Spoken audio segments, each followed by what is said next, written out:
एक व्यापारी ने किसी धनी साहूकार से पैसे ब्याज पर ले रखे थे, लेकिन व्यापार में नुकसान हो जाने की वजह से साहूकार का पैसा लौटा नहीं पा रहा था। व्यापारी की एक बहुत ही सुंदर बेटी थी। साहूकार बड़ा कुटिल था।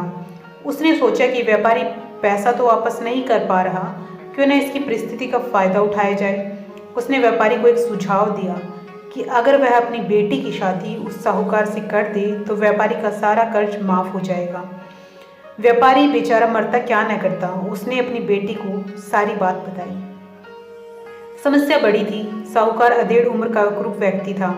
अब वह बेटी के आगे दो ही रास्ते थे। पहला, या तो साहूकार से विवाह करने से इनकार कर दे और अपने पिता को कर्ज में दबा रहने दे। दूसरा, साहूकार से खुशी से विवाह कर ले ताकि उसका पिता स्वतंत्रता से रह सके। लड़की ने साहूकार के आगे शर्त रखी कि साहूकार एक थैला लाए, उसमें 2 गोलियां डालें, एक सफ़ेद रंग की, दूसरी काले रंग की। इसके बाद लड़की उस थैले में से आंख बंद करके कोई एक गोली निकालेगी। गोली अगर काली निकली तो लड़की साहूकार से विवाह कर लेगी, उसके पिता का कर्ज माफ कर दिया जाएगा। साथ ही अगर गोली सफ़ेद निकली तो पिता का कर्ज माफ किया जाएगा, लेकिन लड़की साहूकार से विवाह नहीं करेगी। साहूकार तुरंत मान गया और जल्द ही एक थैला लेकर आ गया।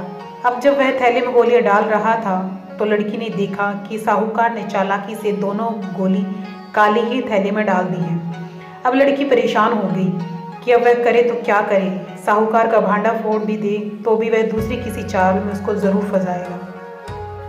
लड़की कुछ सोचकर आगे बढ़ी और उसने थैले में से एक गोली निकाली और गोली बाहर निकालते ही उसे हाथ से छोड़ दी, जिससे गोली नाली में जा गिरी। लड़की बोली, माफ़ करना, गोली मेरे हाथ से छूटकर नीचे गिर गई, लेकिन चिंता की कोई बात नहीं, थैले में अभी दूसरी गोली भी है तो उसे देख लेते हैं। अगर गोली काली निकली तो मैंने सफ़ेद गोली उठाई होगी, और थैले में गोली सफ़ेद निकली तो मतलब मैंने काली गोली उठाई होगी। व्यापारी ने थैले में हाथ डाला तो देखा कि काली गोली निकली। व्यापारी बोला, बेटी, थैले में काली गोली बची है, इसका मतलब तुमने सफ़ेद गोली उठाई थी।